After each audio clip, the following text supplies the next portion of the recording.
Hello and welcome to Rolling with Two. I'm Will, and with me as always is the person who's ready for some break time, Sarah. And today we're doing a two-player perspective and accessibility for Feierabend, also known as finishing time. Now, if you're curious about our opinion, check out our other video, Rolling with Reviews, Finishing Time. Sarah, tell us a bit about this game. All right. In Finishing Time, you are playing a team of workers trying to relax after a stressful work week. Players start off with a 70-hour work week and a low income, with very few possibilities for relaxation. Over the course of the game, players will improve their working conditions and find better ways to relax. Whoever reaches 40 relaxation first triggers the end of the game, and at the end of the final round, whoever has the most relaxation wins. All right, Will, so how does the game change for two players? The most distinctive thing is you'll use a token that's a +1 worker token. And essentially what that means is on your turn, when it's time to place a worker, you'll place a worker. And if you want, you can use the token to place an additional worker. Then the token moves to the other player and back and forth like that. That's the most distinct difference in a two-player game. All player counts will have to adjust the boards that you play with. They're puzzle piece boards. So it'll tell you, use this side for X number of players. Right. So you'll do that. And then also the number of workers and starting money is going to be different based on the player count. And turn order. And turn order, because some people may start with more money, more workers, vice versa. There is no bot for a two-player. There's only a bot for the solo game, but you can consider Nanaman as your boss. That's all the changes for two-player. Okay. So the issues, it kind of unfortunately is that +1 worker token. Yeah. Because there's kind of three optimal ways to use it. It's to get more strike tokens so you can improve your working conditions. You can use it to get additional partners, and then you can use it to go on vacations. Those are kind of the three best ways to use it, which means it's kind of really narrow. Yeah, ideally the token was designed to kind of simulate how a third person might put another worker without having a third person bot. So that's neat. However, the scope of the game, as Sarah says, is so narrow that there really are only a few places where you really want to be using extra workers on, because there's a lot of suboptimal places to put workers. You just don't want to burn your +1 worker token on that. So for that reason, it really ramps up the focus in. You need to be dialed into the nth degree to make sure you're getting maximum benefit. Right. And that's what that token does. Yeah. Especially, like we said, for the two-player game, because that's the only player count that uses that token. Right, exactly. So, I mean, that's the only issue, but that's also what makes the two-player game so unique. So that's not really a good thing. Right. But what it does well with two players, it's going to play really fast, especially once you know what you're doing. I mean, one of our games we played in 20 minutes, and I think this game is supposed to be, let's see, the box 45 says minutes, I think? 55. Whatever 55. reason, they've said 55. So higher player counts are going to take, it's going to be a longer game. Two players, once you know what you're doing, which, you know, by one game, it's real simple. Yeah. I would say the only reason why it's not a filler game is the fact that there is a lot of stuff to set up. But yeah, we played it at the speed as if it was a filler game. Yes. Yes. That's pretty much it. Okay, that's it for the two-player experience. Accessibility. Okay, so on the downside, the graphic design and contrast is not very good. I mean, these are all very busy boards. The numbers are there and readable, but sometimes I really felt like I had to squint at things. Like some things were kind of small, but then also because of the busy graphic design and the poor contrast, all of it just kind of rolls together at being not great. It's not terrible. I think another issue is the fact that there are so many different boards to set up. So therefore you have a sprawling setup in front of you, and finding the right numbers. Because, like, for example, strike tokens. You use them, you pay them to increase the benefits you get from different areas. Well, those benefits are located on Two different boards, basically. Two different boards. So it's like, okay, I need to track it down. Where is it here? Okay, there's the number. Wait, what about that benefit over there? Where is it? Okay, it's over here. It's that number. And it's not always a simple number. There's often kind of like this hill where maybe the price goes up and then it starts going back down. Right. And you have positive and negative numbers. So all of it comes to be that if you don't have great vision, I mean, like, I just wear glasses, but even for me, I was finding myself squinting at boards. You're going to want to play in really good light with these games. So I don't think anything's going to be truly colorblind inaccessible. No. I think it's just kind of a general, you've got to figure out where things are kind of vision thing. Yeah. And then speaking of the strike tokens, that is kind of one of the downsides. They are the exact same size, so you can't tell them apart just by size, but the numbers on them are not terrible. Again, not great, but not terrible either. So, but those are the only two things that I think are really challenging the accessibility of this game. What it does well, the rules are really clear, very well organized, and what I really like is they did an icon overview before you even set up the game. And so it explains concepts. So it explains how you spend strike tokens, how you spend your money, how you gain relaxation. And so it goes over all the different icons that are going to be important. So then when you flip to the next page and you're starting to set things up, it makes more sense. Yeah.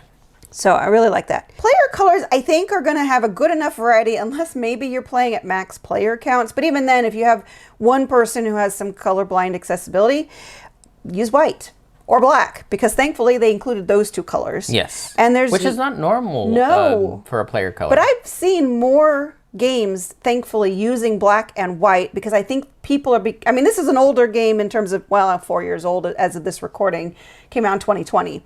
But some of the newer games, I think people are more cognizant of colorblind accessibility. And if you go with black and white, you can't get much better than that. Yeah, because they're the highest contrast possible. But you also have yellow, purple, green, and red. But the thing you have to be careful of is there are the partner pieces, which are pink. So you are going to want to make sure that whatever color you have, you can keep them, you can identify them differently from the partners. So when you collect them back, you know which ones are your workers and which ones are your partner meeples. Right. Because unfortunately, one of the downsides is they're both, there's two sizes. There's skinny ones and bigger ones. They're supposed to be representing male and female. And everybody has those in their player color, and then they're also in the partner colors. Yeah.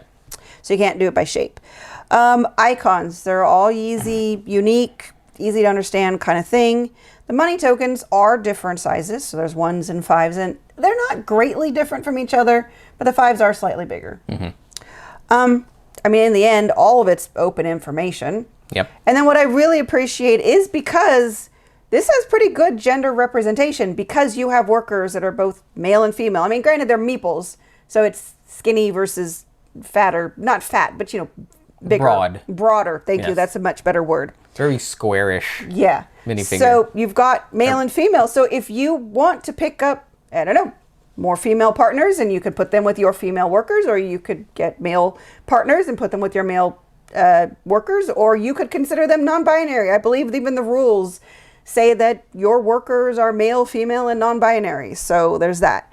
And because this is about working conditions and improving them, there's even a section about closing the gender pay gap, so that when you start off, you're losing money because some of your workers are women and they're getting paid less. So you can strike to improve that. And I think that's really neat. Yes. Yeah. Okay, that's everything. Conclusion. All right. For 2 players, would you recommend? I think it's going to be a very different experience. So it's going to be hit or miss. It could be good for some people because it does add an interesting element of tacticalness. Yeah. But some people might find it too narrow.